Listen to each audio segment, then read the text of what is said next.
Welcome back, everyone, to another episode of the Tensei Slime Light Novel Summary Series on AniMonolith. Following the revelations in the previous part, Pulcinella appeared behind Xianhua. Without hesitation, he drove his sword through her back and activated his unique skill to devour her heart. Xianhua collapsed, coughing blood. A normal person would have died instantly, but she had reached the semi-spiritual level of a sage and clung to life for a little longer. Delicious. This will increase my power even more, Pulcinella said in delight. Li Jinlong's human heart exploded with rage. As a martial artist, he wanted his battle with Xianhua to be decided fairly, not ruined like this.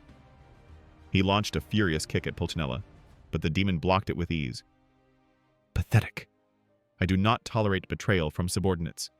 You will become my food as well. Pulcinella shattered Li Jinlong's leg. Even as a demon, Jinlong's human consciousness made him feel phantom pain. Pulcinella laughed at his agony. A moment later, Pulcinella raised his hand to crush Jinlong's skull. Before he could strike, a calm voice cut through the air. Move! An unbearable wave of pain surged through Pulcinella's entire body, sending him writhing on the ground. Demons did not feel pain, but the spiritual pressure radiating from Velgrynd could burn any living being. Pulcinella was no exception.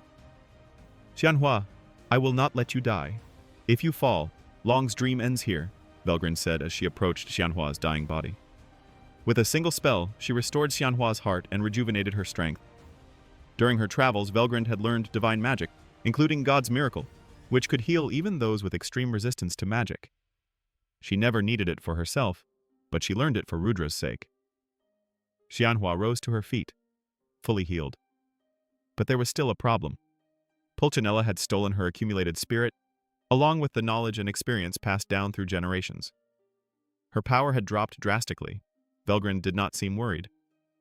I will restore your strength. Dragon energy will serve as a perfect substitute. She poured an immense amount of dragon chi into Xianhua. The energy far exceeded what she had lost.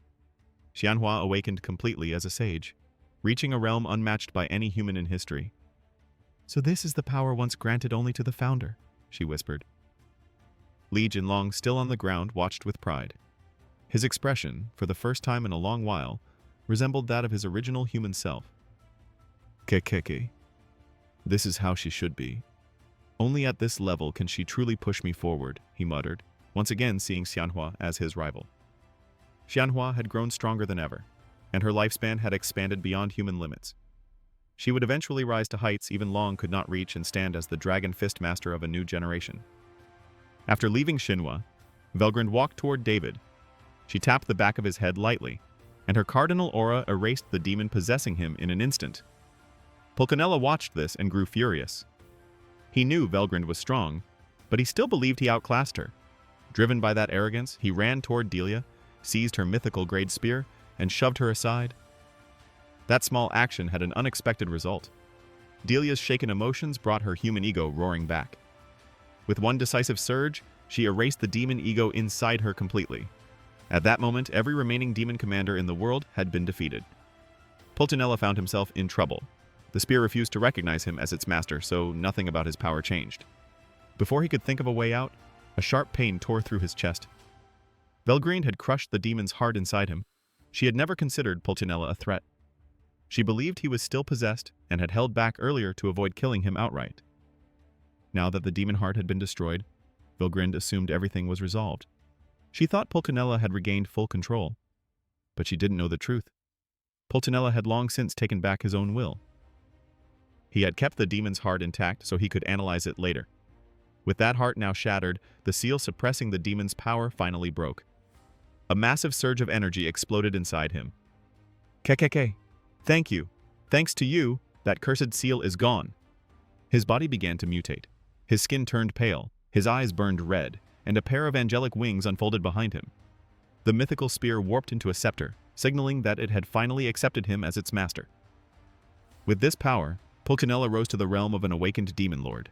He believed he could even defeat Cornu. Velgrynd disagreed. She told him Cornu was 10 times stronger and that winning was impossible. Normally, demons feared Velgrynd at first sight, but Pulcinella remained smug and fearless. His arrogance made Velgrynd realize he was not an ally. Pulcinella, still ignorant of who she truly was, bragged that he would make her his subordinate. Whatever patience Velgrynd had left began to crumble. Killing someone from a foreign nation could create trouble for Rudra's empire, so Velgrynd gathered the surrounding warriors to discuss what to do. Pulcinella noticed how casually she dismissed him, and finally began to understand how dangerous she was. Seeing Velgrynd's back turned, he thought he found an opening. He launched his strongest attack. The entire military base, designed to withstand nuclear strikes, began collapsing under the force of his blow. His scepter shot forward at light speed and pierced Velgrynd's back. And nothing happened. Velgrynd did not move. The attack vanished the moment it touched her. "I'll deal with you soon. Wait there." Her calm voice made Pulcinella realize the truth. He would never win. He should have accepted her offer to retreat earlier. But it was too late. After the discussion ended, Velgrynd decided Pulcinella needed to be eliminated. Desperate, he tried to bargain. He claimed he had planted bombs across the 5 great nations. If Velgrynd attacked him, they would detonate instantly, plunging the world into chaos. With that threat, he believed no one could lay a hand on him. Pulcinella had prepared everything with precision, but Velgrynd brushed off his threat. She told him she had already used parallel existence to dismantle all the bombs. Every demon placed in the capitals had been eliminated. Pulcinella refused to believe it and tried contacting his men, only to realize they were gone. The truth hit him. The woman standing before him was far more terrifying than he had imagined. "Forgive me. Please forgive me," he begged. Velgrynd was unmoved. She had already given him more chances than he deserved. She had even asked the others whether killing him was necessary. With a quiet smile, she unleashed Scorched Dragon Cardinal Acceleration. A flash of supernova-like light flares up behind Pulcinella as he tries to escape. Surrounded by the heat, Pulcinella's soul shatters and disappears.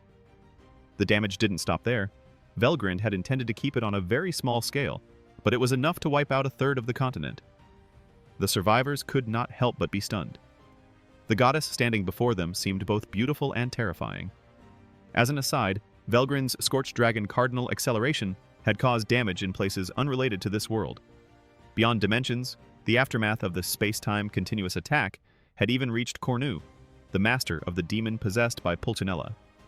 His attempt to open the underworld gate had taken a toll on him, and he had lost his entire army and was injured so badly that it would take him decades to recover. The damage was horrific, but to Velgrynd, it was just another story. The others could only stare in shock at the fury of a goddess. Years later, by Rudra's request, Velgrynd stepped away from human affairs. She spent her days peacefully beside him. Then the inevitable came. Akira's life reached its end.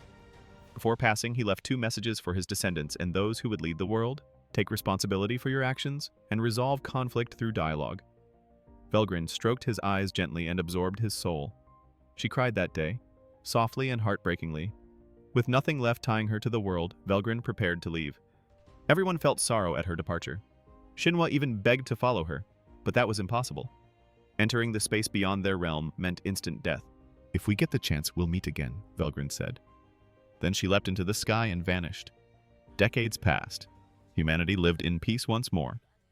George continued serving as president while his son, Emil, founded an entertainment company to bring joy to a world scarred by war. Amari Masahiko accepted responsibility for the conflict and retreated into the shadows.